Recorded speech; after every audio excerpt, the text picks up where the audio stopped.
वही रखो, मैं आ रहा हूँ। चलो। अखबार कर लिया है। शिकारी जब जंगल में बंदूक लेकर आता है तो वापस जाने के बाद अपनी बहादुरी के किस्से सुनाता है, भूल जाता है कि अगर कहानी शेर ने लिखी तो शिकारी मुंह छुपाने के काबिल नहीं रहेगा। तुम्हारा एक खास आदमी है मेरे पास, उसे छोड़ रहा हूँ, साहब को छोड़ दो। मेरा जो भी आदमी तुम्हारे पास है, मैं उसके बदले में तुम्हें अपनी जूती देने के लिए भी तैयार नहीं हूं। अब कहानी शेर लिखेगा और तुम लोगों को मुंह छुपाने की जगह भी नहीं मिलेगी।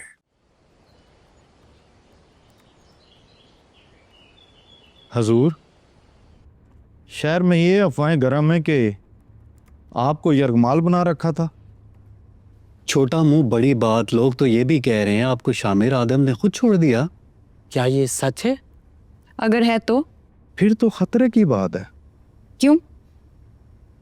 इतने सारे हथियार हैं, इतने लोग हैं, तुम सब हमारी हिफाजत में हो और नौरोज आदम हमारे पास है। इसमें खतरे वाली क्या बात है? इतने सारे हथियार, इतने लोग, प्रोटेक्शन और नौरोज आदम के कैद में होने के बावजूद चंद मामूली अफराद जिन्हें आम फहम जुबान में कीड़े कहते हैं आपको यरगमाल बना गए, ये खतरे की बात है। फिर उसके बाद मौका होते हुए भी शामिर आदम ने आपको नहीं मारा, ये ना समझ में आने वाली बात है। अना बीवी, पैसे पूरे। तुम लोग जा सकते हो। जी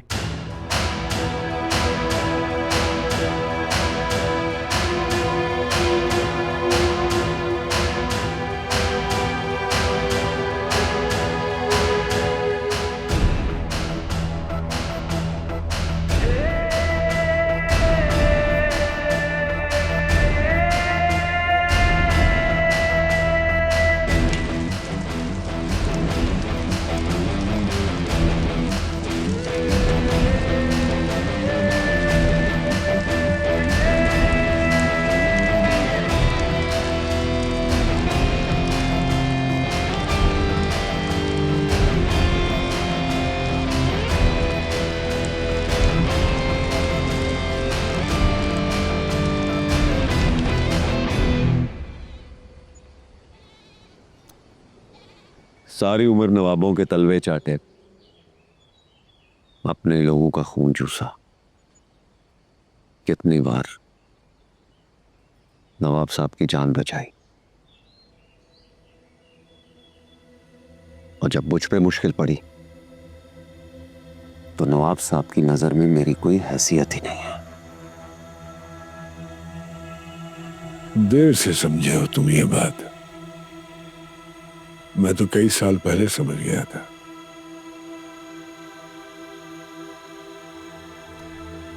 मेरा तुम्हारे बेटे के साथ कोई ताल्लुक नहीं, लेकिन फिर भी उसने मेरी जिंदगी बख्शी। मैं तुम्हारे बेटे का कर्जदार हूं, तुम्हारा। मेरे कर्जदार मुझे आप कहकर बुलाते हैं, तुमने।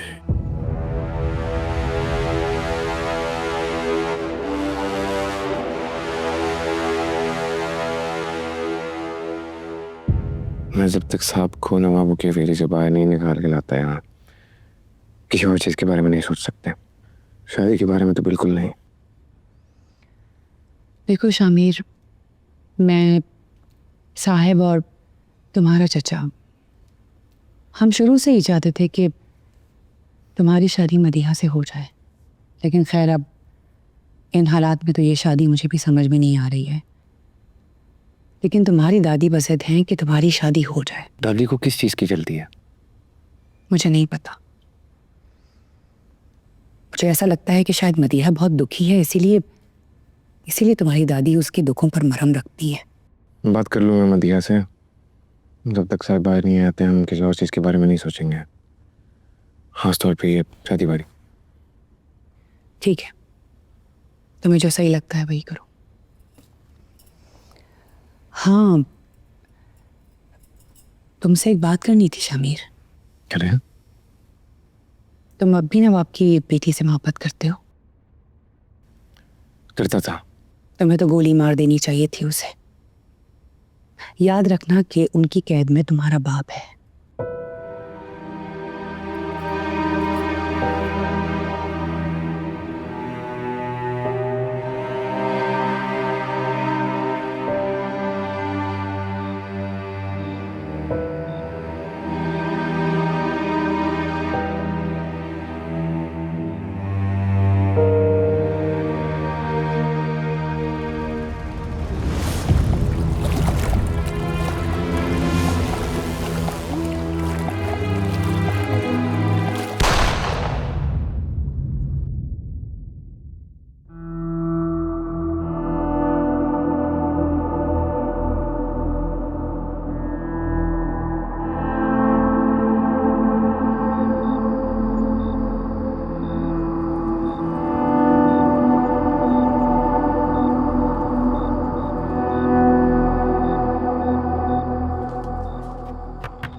शामिर साहब आपको बाहर बुला रहे हैं।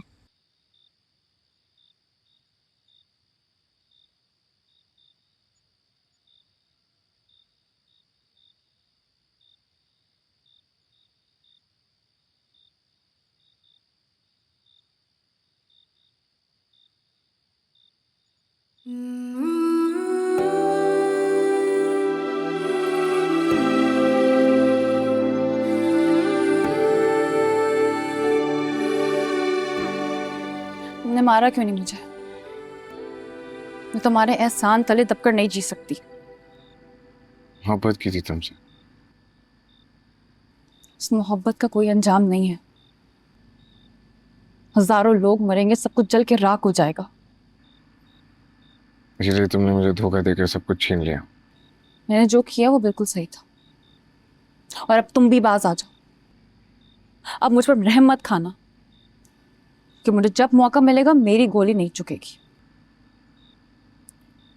मौका तो अभी है तुम्हारे पास, तब भी था, माना क्यों नहीं? मोहब्बत करती हो तुम मुझसे? कितना भागोगे मुझसे? तुमसे मोहब्बत नहीं करती। ये नहीं करती तो इतनी रात खतरा मोल लिए मेरे घर में अकेले चोरों की तरह आती।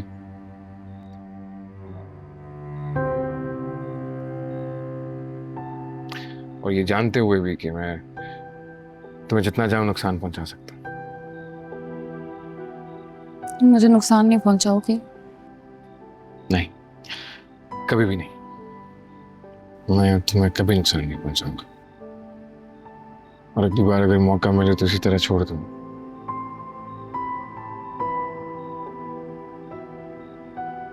और अगर तुम्हें कोई और भी नुकसान पहुंचाए तो शायद उसके सामने भी खड़ा हो जाऊं। बाकी तुम्हारी अपनी मर्जी है, कोई जिद नहीं है। तुम अपनी करनी करो, मैं अपनी करता हूं।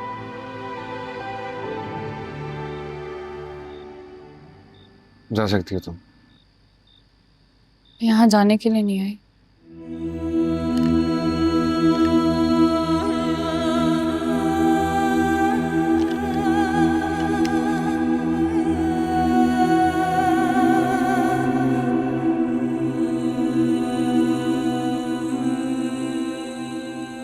तुम जानती हो ना कि नवाबों और आदमों के बीच में एक ही रिश्ता है,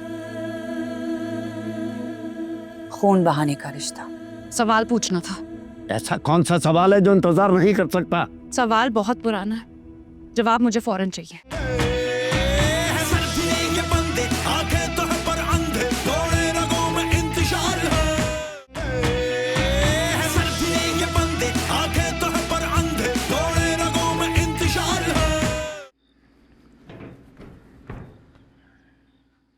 ये यहाँ? हाँ। तुमने तो कहा था तुम किसी को भी माफ कर सकते हो, लेकिन इसको नहीं। माफ कहाँ किया इसको? ऐसी सजा दी है कि जिंदगी भर हमें साथ गुजारनी पड़ेगी। तुम बाहर देखो, कोई है तो नहीं? मैं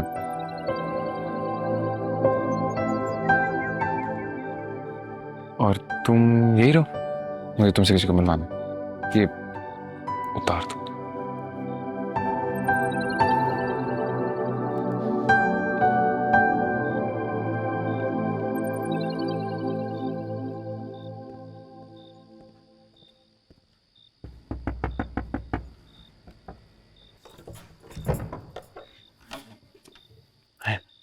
आपको किसी से मिलवाना है।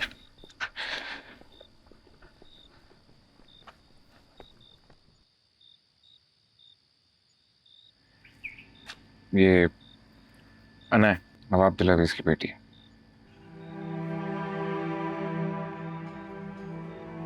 तुम लेकर आए हो इसे यहाँ?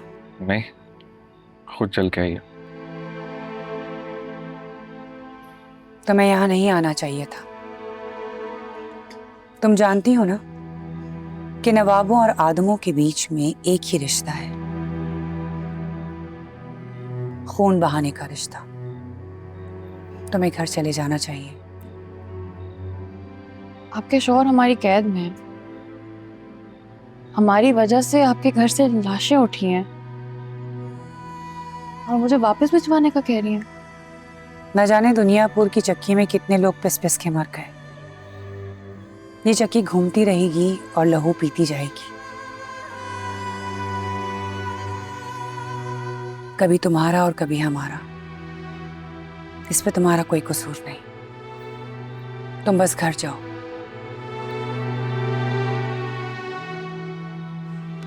मैंने जो शामिर के साथ किया वो गलत था।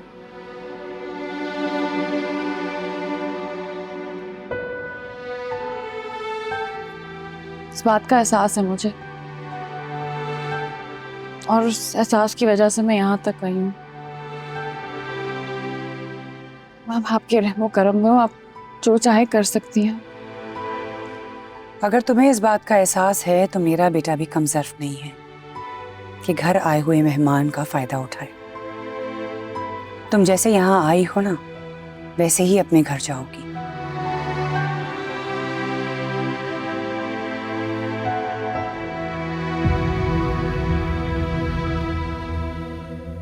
पसंद करते हो इसे?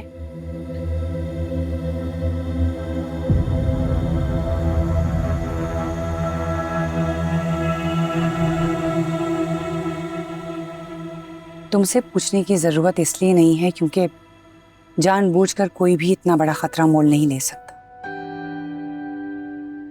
ऐसे खतरे सिर्फ चाहत ही कराती है और मुझे तुम्हारी चाहत पर फख्र है।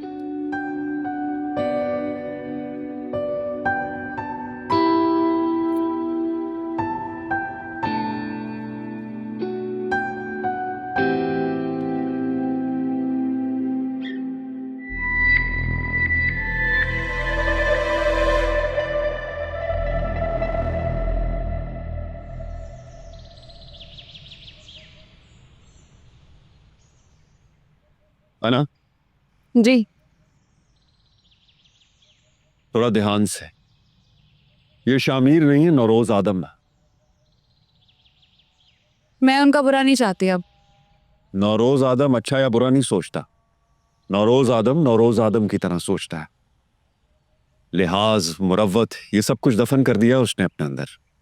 अगर तुम उससे अच्छा करने जा रही हो ना, बदले में अच्छाई की उम्मीद मत रखना। आपके मशवरे का शुक्रिया, मगर अब मुझे मसलिहतों के सहारे जिंदगी नहीं गुजारनी। ठीक, जैसे तुम्हारी मर्जी।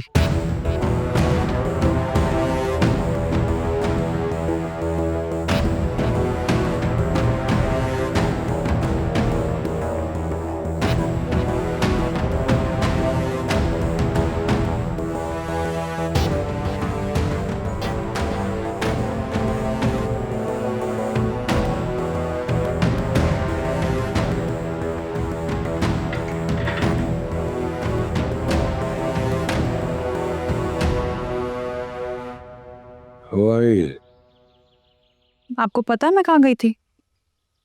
ये तुमसे आप कब से हो गया? मैंने आपको रिहा करने का सोचा। तुम्हारा बाप गर्दन उड़ा देगा तुम्हारी। मुझे परवाह नहीं है, जो होगा देखा जाएगा। एक एहसान तुम कर रही हो मुझ पर, तो एक मैं भी कर देता हूँ। कैसा एहसान? अपनी माँ का चेहरा याद है तुम्हें? नहीं। जानती हो किसने कत्ल किया उसे? तुम्हारे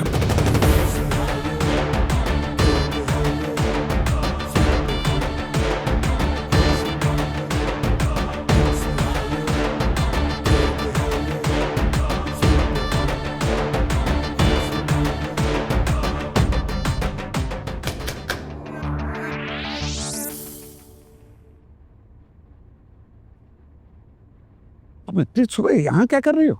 सवाल पूछना था। ऐसा कौन सा सवाल है जो इंतजार नहीं कर सकता? सवाल बहुत पुराना है, जवाब मुझे फौरन चाहिए। पूछो। अम्मा को किसने मारा था? मैंने कहा फौरन जवाब चाहिए। दिल का दौरा पड़ा था। दिल का दौरा पड़ा था या आपने मार दिया था? ये तुम्हें किसने कहा? जिसने भी कहा है, मुझे सच जानना है। मैं जानता हूं कि किसने कहा। जिसने कहा है ना, वो तुम्हारे भाइयों का कातर है और हमारा कैदी। मैं तुम्हारा सगा बाप हूं और वो एक कैदी। और तुम्हें मेरी बात पे एतबार नहीं है? मुझे आपकी बात पर यकीन नहीं है। तुम्हें नौरोज की बात पे भी यकीन नहीं करना चाहिए। और अगर तुम्हें मेरी बात की समझ नहीं आ रही है ना, तो मार दो अपने बाप को गोली। मगर ये याद रखना कि वो तुम्हें मेरे खिलाफ इस्तेमाल कर रहा है और वो इस बात में काफी हद तक कामयाब हो चुका है।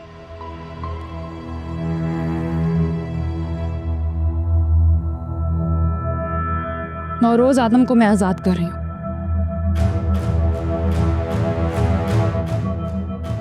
आपकी राय की जरूरत पड़ेगी तो मैं लूंगी। तब तक आप इस कमरे में महदूद रहेंगे।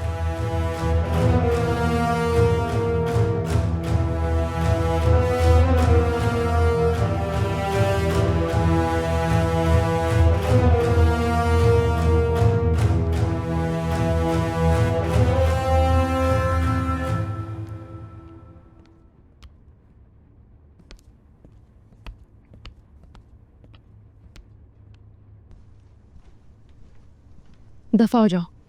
आप सिर्फ 1 मिनट मेरी बात सुन लें। दफा हो जाओ। क्या मुश्किल है समझने में? मुश्किल तो कुछ नहीं है, मगर मैं जो आपको बताने जा रही हूँ, हो सकता है वो आपकी आने वाली मुश्किल को जरूर कम कर दे। अगर तुम्हारी बात काम की नहीं हुई ना, तो निम्रा जो तुम्हारे साथ करती है सो करती है। मैं तुम्हारे साथ वो हाल करूंगी जो तुम उम्र भर याद रखोगी। कल रात अना आई थी यहाँ, नवाब साहब की बेटी। दिमाग खराब हो गया तुम्हारा? जानती हो क्या कह रही हो? जानती हूँ क्या कह रही हूँ, तभी तो आपको बता रही हूँ। अना आई थी और काफी देर तक शामिर साहब के कमरे में बैठी रही और उसके बाद बड़ी बेगम साहिबा के कमरे में चली गई और काफी देर तक लॉन में चहलकदमी भी करती रही। फिर उसे शामिर साहब गाड़ी तक छोड़ने भी गए थे।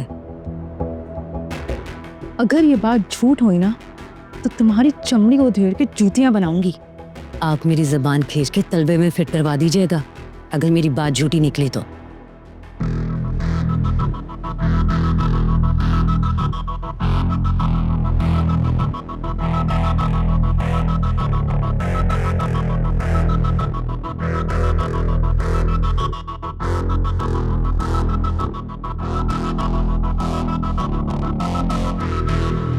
अगर शाहमीर अना को इस घर में हमेशा के लिए ले आया तो आपका क्या होगा? मेरे ख्याल में आपकी भी वही हैसियत होगी जो मेरी इस घर में है। जब तुम अपनी मोहब्बत में धोखा खा चुकी होगी और वो लाल लश्कर के साथ तुम्हें मारने के लिए आता, तो याद रखना हमारे बाप के अलावा तुम्हारे साथ कोई नहीं खड़ा होगा।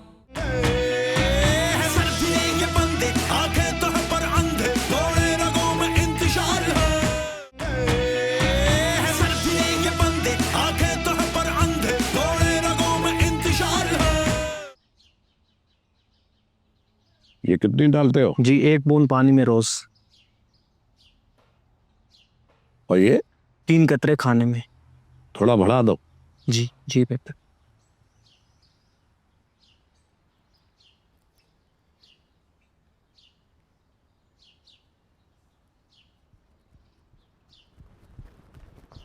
सलाम साहब, बेगम साहब का फोन है। कौन सी वाली? तीसरी वाली। वाह भाई वाह, तुम अभी जिंदा हो। आपने तो मुझे कभी अपनी बीवी समझा ही नहीं, मगर मैं एक वफादार बीवी का फर्ज निभा रही हूँ। औरत की याददाश्त तो बड़ी तेज होती है, ये तुम कैसे भूल गई? आखिरी बार तुमने नोट लेकर मुझे मारने के लिए एक बेहतरीन मंसूबा बनाया था, लेकिन अफसोस कि तुम नाकाम रही। मैंने आपको सिर्फ ये बताने के लिए फोन किया है कि कल रात आपकी बेटी यहाँ आई थी, सारी रात आदम के बेटे के साथ रही, इज्जत नीलाम कर रही थी, तो मुझसे बर्दाश्त नहीं हुआ। आदम के बेटे ने आपकी बेटी को अपने जाल में फांस लिया है। अना जैसी भी है, मगर है तो मेरी औलाद ना। बस हो सके तो मुझे माफ कर दीजिएगा, मुझे पछतावा है। क्या करें, बच्चे बड़े हो जाते हैं तो बाप की कहां सुनते हैं। मेरे पास तुम्हारे लिए अफसोस के अलावा कुछ नहीं है। एंजॉय।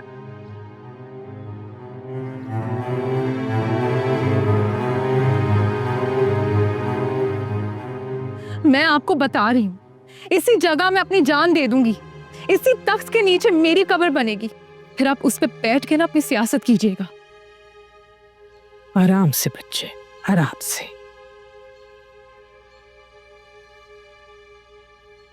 मैं भी जिंदा हूं, कुछ नहीं हो रहा मेरे जीते हुए। आपने बुलाया मुझे? तुमने बताया नहीं? इस घर के फैसले अब तुम करने लगी हो। मैं फैसले लेने लगी हूँ? हाँ, वरना वो लड़की कल रात को इस घर में आती और तुमसे मिलकर चली कैसे जाती? ये शामिर और अना का आपस का मामला है, वो दोनों पसंद करते हैं एक दूसरे को। इस घर में मेरी मर्जी के बगैर कोई किसी से मोहब्बत नहीं करता, खास तौर पर नवाब की बेटी से तो बिल्कुल भी नहीं। नौरोज मेरी मर्जी के खिलाफ कोई फैसला नहीं करता, और तुम इन मामलात से दूर रहो।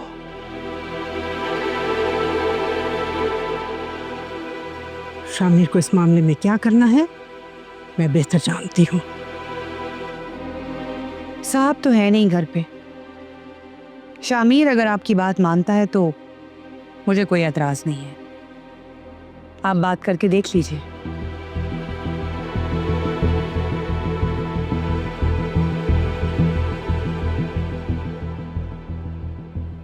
मैं आपको बता रही हूँ, ताई अम्मी के इरादे ना ठीक नहीं है। शामिर जो भी कर रहा है मेरे मशवरे से कर रहा है।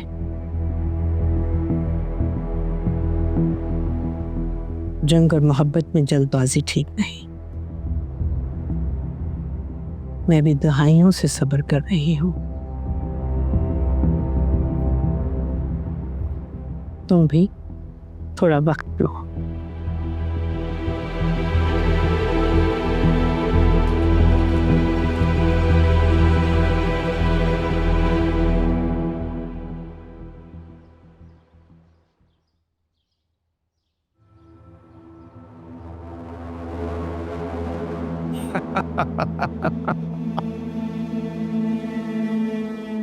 खेल हमेशा तुमने अच्छा खेला है।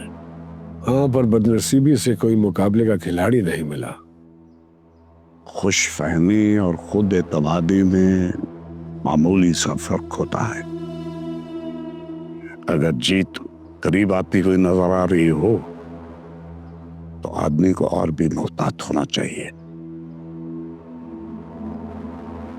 क्या पता कि सामने वाले ने कोई चाल बचा के रखी हो। ऐसा तुम मेरे बारे में भी तो सोच सकते हो। कैद में होने के बावजूद मैं कितना पुरसकून हूं और तुम आजाद होने के बावजूद कितने बेचैन। ये बेचैनी बहुत थोड़ी देर के लिए है। तुम और तुम्हारा बेटा मेरी बेटी को बरगला कर अब ये समझ रहे हो कि तुम जीत गए हो, तो ये तुम्हारी भूल है, भूल। तुम्ही से सीखा है ये सब। चोट वहां करो जहां सबसे ज्यादा तकलीफ होती है। तुम्हारी बेटी को पता चल गया है कि तुमने ही उसकी मां का कत्ल किया है।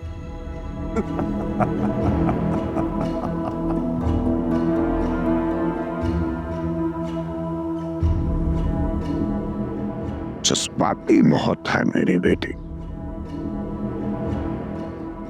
ये जो थोड़ी देर का मजा है ना,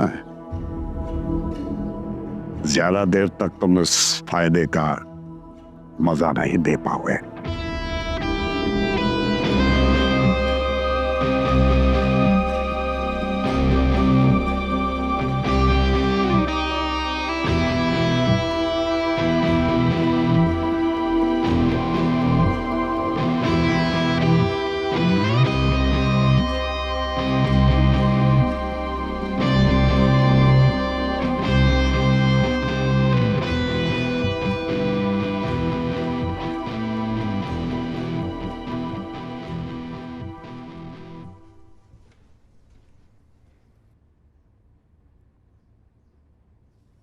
मैंने आपसे कहा था ना, मेरी बात गलत साबित नहीं होगी।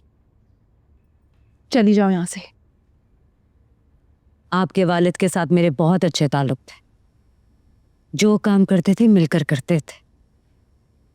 ना उस घर में मेरी कोई हैसियत थी और न ही इस घर में आप दोनों की कोई हैसियत।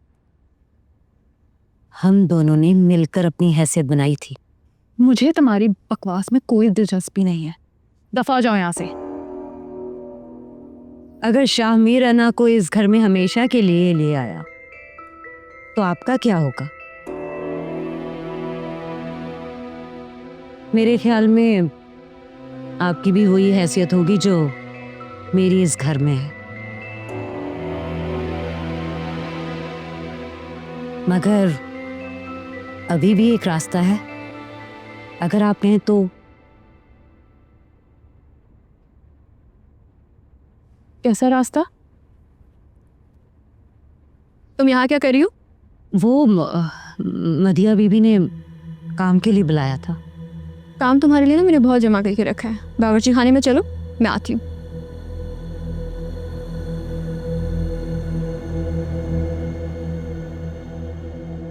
अगर तुमने इसे किसी मशवरे के लिए बुलाया था ना, तो एक बात मेरी भी याद रखना।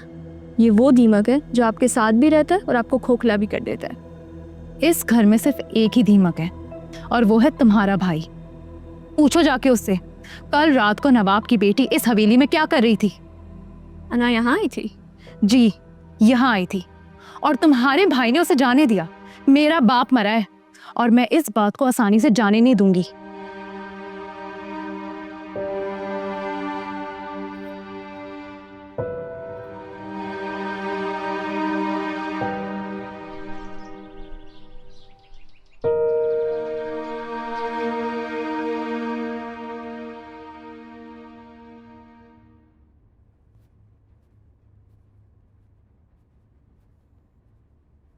ये आखिरी फैसला है तुम्हारा? जी हाँ। ये जानते हुए भी कि नौरोज आदम के बेटे को छोड़ने के बाद तुम्हारी, मेरी और सारे खानदान की इज्जत खाक में मिल जाएगी, कुछ नहीं बचेगा हमारा। एक ना एक दिन सब कुछ मिट्टी में मिल ही जाएगा। वो दिन अगर मेरे इस फैसले से जल्दी आ सकता है तो जल्दी से ही। दस्तावेज पे लिखवा लो कि नौरोज आदम का बेटा तुम्हें इस्तेमाल कर रहा है। इस्तेमाल तो आपने भी किया था। ये तुम नहीं, तुम्हारे दिल के अंदर नौरोज आदम के बेटे की मोहब्बत बोल रही है। चले, किसी ने तो की। पछताओगे।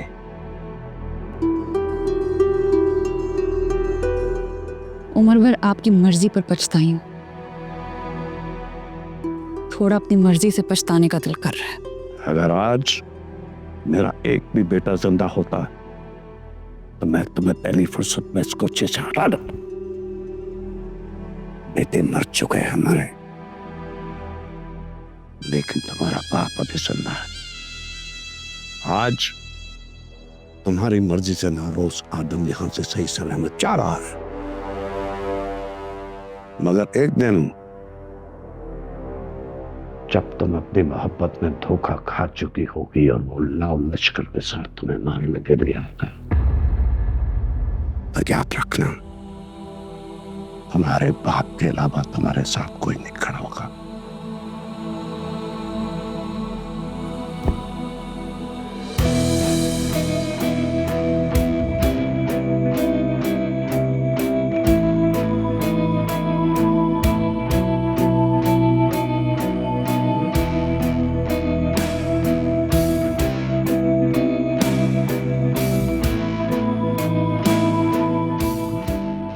अंदर की रिपोर्ट है कि तुम्हें और अना दोनों को मारने का प्लान कर रहे हैं। आप डसिए, अपनी खसलत निभाइए। मैं पार कराती हूँ, अपनी खसलत निभाती हूँ।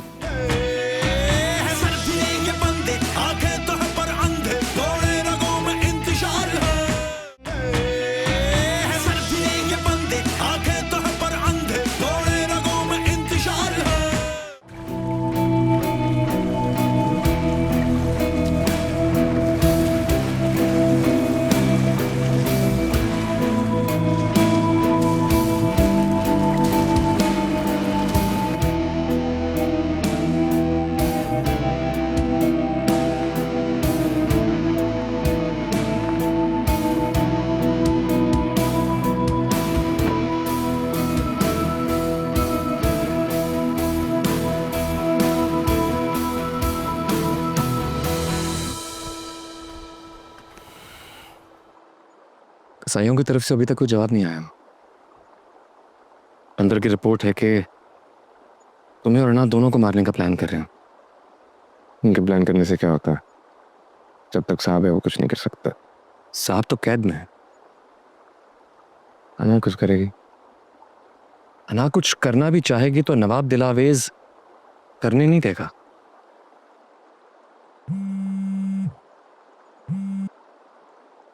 हेलो, अभी? अच्छा, नवाब की हवेली चलना अभी दिन दहाड़े? अना ने कहा है खुद ही। तुम्हारी गोलियों भरी मोहब्बत के चक्कर में हमारे जैसे गरीब खामखा शहीद होंगे।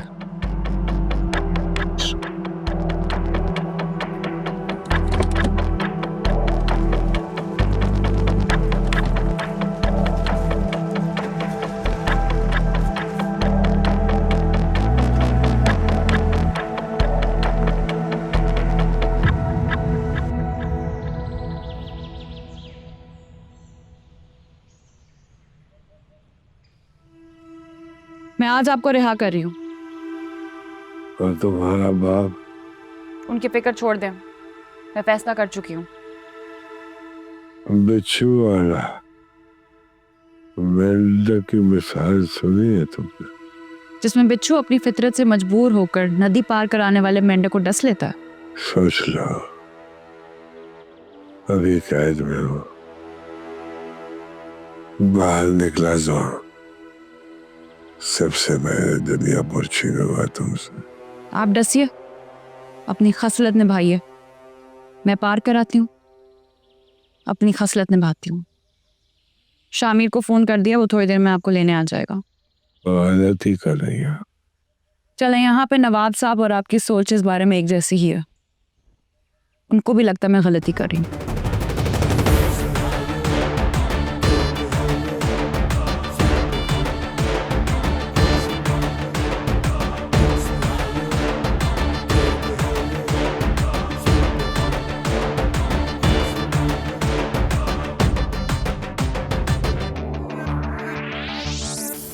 हमारे हाथ में कुछ नहीं रहा। सारा दुनियापुर नौरोज आदम के आजाद होने पर आदमों के डेरे की तरफ जा रहा है। ये जो माँ वाली नस छेड़ी है ना नौरोज आदम ने, ये सांप को भी मारेगी और सपोले को भी। हम दोनों एक दूसरे से बहुत मोहब्बत करते हैं। नवाबों और आदमों के बीच सिर्फ मैयत की डोली उठती है, 2 मैयतें उठना बाकी रह गई हैं। उनका इंतजाम कर दूंगा मैं। शामिर को नवाब की बेटी की मुट्ठी से निकाल कर अपने हाथ में करो। आज मेरे सामने एक सवाल खड़ा हुआ है कि उस सवाल का जवाब आपसे बेहतर कोई नहीं जानता। मेरी माँ को किसने मारा था? नौरोज आदम ने मारा था।